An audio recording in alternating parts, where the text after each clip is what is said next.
I am now the adoptive father of a polar bear. Video review might say, I went, maybe I didn't go. Who are the two guys that you'd want flying the plane?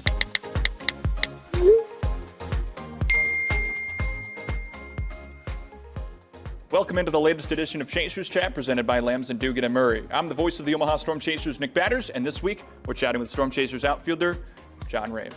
So I guess we can start with the elephant in the room, this big box on the table. Do you want to lift up the box and take a look at what's underneath? I got a feeling about what's under it, so we'll see. There it is.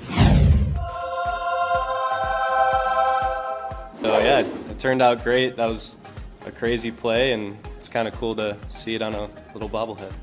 So the head bobbles, and then we also have the wrist with a little spring in it. It bobbles too. The first 1,000 fans get this John Rave bobblehead thanks to our friends at Fairfield Inn and Suites. Take us through that catch. I know you've been asked about it so many times. It was a Sports Center top 10 play. Not your first time on the Sports Center top 10. Walk us through that wild play almost a year ago now. Kind of a crazy play. Ended up kind of jumping into the wall. Ball hit my glove. Hit off, I don't even know, me, the ball, the wall. Some say the wall, but they called it an out, and then ended up in my hand, and I was on the ground. So yeah, it was a crazy play. It was a cool one to be able to make a play for my pitcher. And your phone was probably blowing up, the 24 hours after that? Yeah, it was pretty cool. I had a bunch of buddies, families sending me the video. Next day, kind of reached ESPN and all that. So just glad I was, able to make a play. You grew up in Illinois, kind of close to the St. Louis area. Was Jim Edmonds your guy growing up, or who were those players that you looked up to? Oh yeah. So my family's Cubs fans, and then I grew up kind of right outside St. Louis for my first, few baseball years of getting into baseball. And so I grew up going to all those, cheap weekend games. We'd sit in the nosebleeds at the old Busch Stadium. So I was like, I'm a Cardinals fan. I don't really care what you guys say. So I grew up a Cardinals fan. Jim Edmonds, Scott Rowland, Albert Pujols, had all those guys, posters on my wall and stuff like that. So yeah, I was always an outfielder, so I loved watching Jim Edmonds kind of do his thing in Busch Stadium. So he's definitely one of the guys that I looked up to. Baseball's not the only sport you grew up playing. I hear you're a pretty good basketball player. At least that's what Anthony Veneziano's told us. If you were to build a basketball team of either Storm Chasers or Royals organization teammates, who are the four guys you're adding to the team, yourself included? I'll give Veneziano the nod, just like he gave me the nod. He's a pretty good basketball player. I'm gonna go a dark horse here. I'm gonna go Eaton, just because he's a freak athlete. I think he'd be a really good, 3-and-D guy, defender. I heard Bolin could play some ball.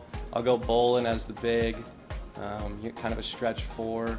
I feel like Noah Murdoch would be good. There's some good height there. Yeah, I'll put Murdoch. We'll have a stretch lineup, maybe play some zone defense. I'll go Murdoch in there as well. So now I got Venez, Murdoch, Bolin. It's a we got some length. Myself and Eaton. That'll be my starting 5. I know it seems like the Royals and Twins guys are always facing each other in the minor leagues. Brent Hendrick, you've faced him a handful of times. What have those matchups been like with Brent? I know you guys are close. Yeah, it's been awesome. I mean, going from teammates to now competitors, but still best friends. It's a weird thing, but a pretty cool thing. Yeah, I think in AA, he got me one time on a check swing. Video review might say I went, maybe I didn't go, and then I was able to hit a nice line drive for a single. But yeah, he's a great friend of mine. I was actually just in his wedding this past offseason, and he's going to be in my wedding this upcoming offseason. So just great relationships with guys that are still in the game. It's pretty cool, and we train together a lot in the offseason, so it's a good relationship. This is your 3rd season playing in Omaha. Is there a favorite jersey or a favorite hat, favorite uniform that you've worn while playing for the Storm Chasers? I really like the throwback Omaha. I think it's kind of the baby blue with royal blue. We don't wear it a ton, which is disappointing, but yeah, that one is a really good top. If you had to have 2 teammates on a deserted island with you, which 2 would you want and why? I'm gonna go John McMillan.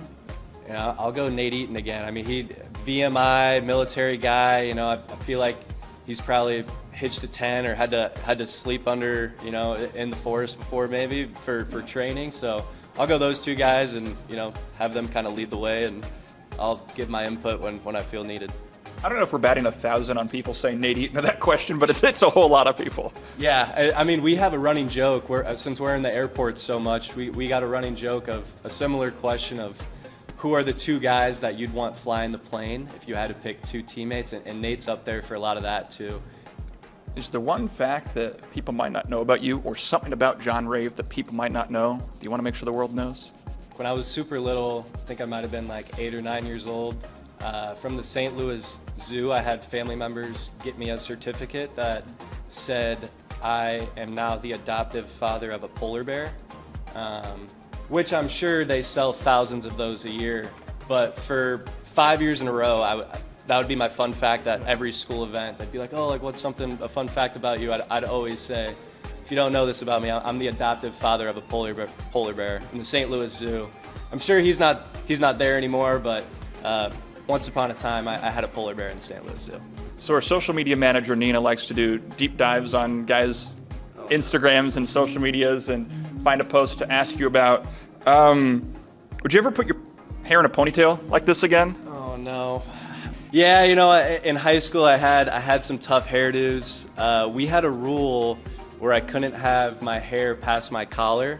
So I don't know if it was me being rebellious or what. I would just cut the back of it, but I grew the top out pretty long, and then it would get in my face during basketball. So I said, you know what, I'm gonna put this up, and I don't even know if you call it a ponytail. It's just kind of like I don't even know what it is. Not a man bun, a little bit of a ponytail, but yeah, that's a tough look. I'm gonna have to wear that. I'm sure I'm gonna get made fun of this. That's okay. Yeah, I learned from that one. I won't be doing that anymore. Well, I offer my sincerest apologies for putting that on the radar of all of your teammates. John Rave, I appreciate the time as always. Best of luck down this final stretch, and I'm looking forward to the bobblehead game coming up. We'll make sure to get you a box. Yeah, thank you guys for having me.